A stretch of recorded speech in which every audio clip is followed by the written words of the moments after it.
கடந்து வந்த பாதைகளை எண்ணி பார்க்காதே.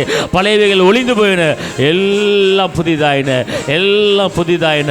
கர்த்தர் உனக்கு ஒரு புதிய காரியத்தை செய்ய போகிறார். கர்த்தர் புதிய காரியம், புதிய வேலை, புதிய வேலை, புதிய படிப்பு, ஆண்டவரே புதிய ஞானம், புதிய கிருபை, புதிய மனிதர்கள், புதிய ஆத்துமாக்களை கர்த்தர் உனக்கு கட்டளையிட்டு இயேசு எப்படி மனித தயவுல வாழ்ந்தாரோ அதே போல புது புது மனித தயவை உனக்கு கட்டளையிட்டு இருக்கிறாரு.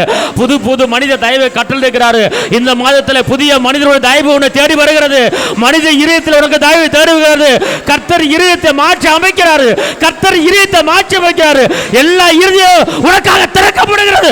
எப்பத்தா என்றவர் சொல்லுகிறார், எப்பத்தா என்றவர் சொல்லுகிறார், எப்பத்தா என்று சொல்லுகிறார். இத பூட்டப்பட்ட இதயங்கள் திறக்கப்படுகிறது. உனக்கு விரோதமாய் பூட்டப்பட்ட, உனக்கு விரோதமாய் பேசப்பட்ட அத்தனை இருதயங்களை கர்த்தர் உன் சார்பாக திருப்பி விடும்படியாக யுத்தம் பண்ணுகிற கர்த்தர், வழக்காடுகிற கர்த்தர் இறங்கி இருக்கிறார்.